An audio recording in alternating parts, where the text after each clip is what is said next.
रात का समय था। घड़ी की सुइयां धीरे धीरे 12 बजने का इशारा कर रही थीं। पूरा गांव गहरी नींद में डूबा हुआ था। चारों तरफ सन्नाटा पसरा हुआ था। ना कहीं कुत्तों के भौंकने की आवाज़, ना ही किसी इंसान की हलचल। बस एक अजीब सा सन्नाटा जो कानों में चुभ रहा था। लेकिन उस सन्नाटे के बीच एक घर में अभी भी लाइट चल रही थी। वो घर था राघव का। राघव खिड़की के पास खड़ा था। उसकी आंखें बाहर अंधेरे में टिकी हुई थीं। ऐसा लग रहा था जैसे वो किसी को ढूंढ रहा हो या फिर किसी चीज़ से डर रहा हो। ठंडी हवा खिड़की के पर्दों को धीरे धीरे हिला रही थी। हर झोंके के साथ कमरे में एक ठंडक फैल रही थी। राघव ने अपने हाथों को आपस में रगड़ा, लेकिन उसकी शरीर में अजीब सी सिहरन बनी हुई थी। उसे लग रहा था जैसे कोई उसे देख रहा हो, जैसे वो अकेला नहीं है। उसने धीरे से पीछे मुड़कर कमरे में देखा। सब कुछ सामान्य था। टेबल, कुर्सी, बिस्तर सब अपनी जगह पर था। लेकिन फिर भी कुछ अजीब था। उसका दिल बिना वजह तेज धड़क रहा था। तभी एक ठंडी हवा का झोंका आया और उसके साथ एक बहुत हल्की सी आवाज़ सुनाई दी, राघव।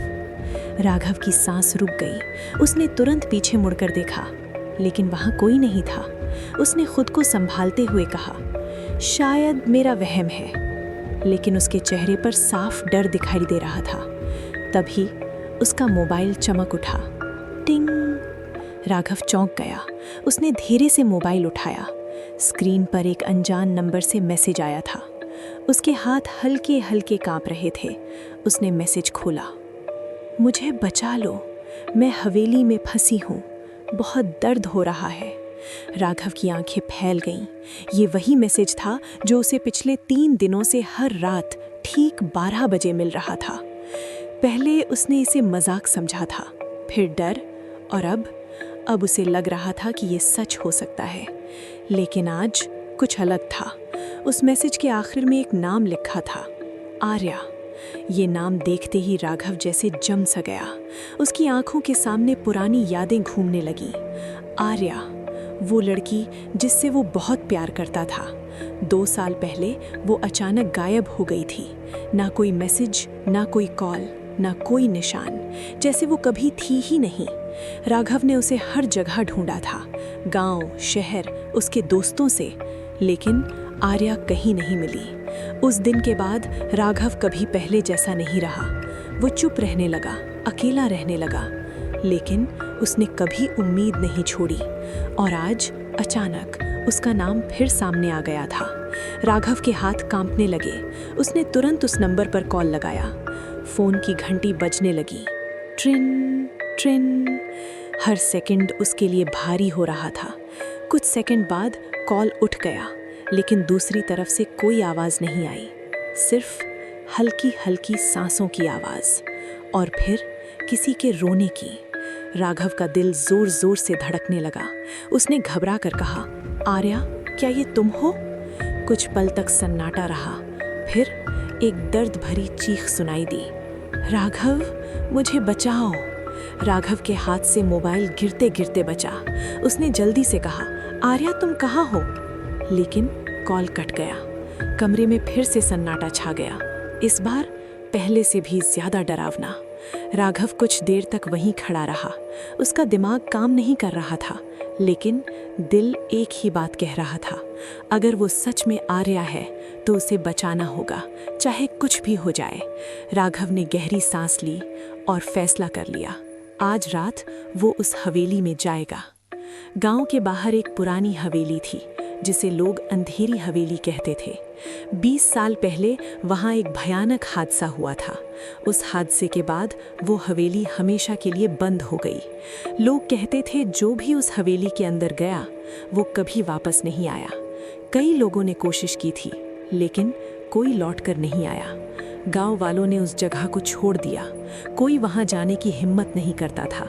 लेकिन आज राघव के लिए डर से ज्यादा उसका प्यार मायने रखता था। वो घर से बाहर निकला। रात और गहरी हो चुकी थी। आसमान में काले बादल छाए हुए थे। चांद आधे बादलों के पीछे छिपा हुआ था। रास्ता सुनसान था।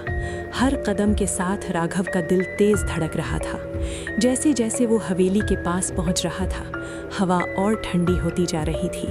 पेड़ों की टहनियाँ जोर जोर से हिल रही थीं। ऐसा लग रहा था जैसे कोई उसे रोक रहा हो, लेकिन वो रुका नहीं। कुछ ही देर में वो हवेली के सामने खड़ा था। पुराना टूटा हुआ गेट, जंग लगा दरवाज़ा और चारों तरफ अजीब सी खामोशी। राघव ने हवेली को ध्यान से देखा। उसकी दीवारें काली पड़ चुकी थीं, खिड़कियां टूटी हुई थीं और अंदर सिर्फ अंधेरा था। उसने धीरे से अपना हाथ आगे बढ़ाया। जैसे ही उसका हाथ दरवाजे को छूने वाला था, दरवाज़ा अपने आप खुल गया। चर्र! राघव एक पल के लिए रुक गया। उसकी सांसें तेज हो गईं, लेकिन उसने हिम्मत जुटाई और अंदर कदम रख दिया। अंदर पूरा अंधेरा था। तभी अंधेरे के अंदर से एक आवाज़ आई, राघव, तुम आ गए। राघव का शरीर कांप उठा। उसने चारों तरफ देखा, लेकिन कोई दिखाई नहीं दे रहा था। उसने धीरे से कहा, आर्या। कोई जवाब नहीं आया, सिर्फ उसकी अपनी आवाज़ हवेली में गूंज रही थी। राघव धीरे धीरे आगे बढ़ा। फर्श पर धूल जमी हुई थी, लेकिन उस धूल में कुछ ताज़ा पैरों के निशान दिखाई दे रहे थे, जैसे कोई अभी अभी वहां से गुजरा हो। राघव उन निशानों का पीछा करने लगा।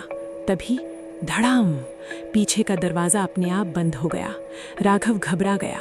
वो पीछे मुड़ा, लेकिन अब बाहर जाने का रास्ता बंद हो चुका था। वो फंस चुका था।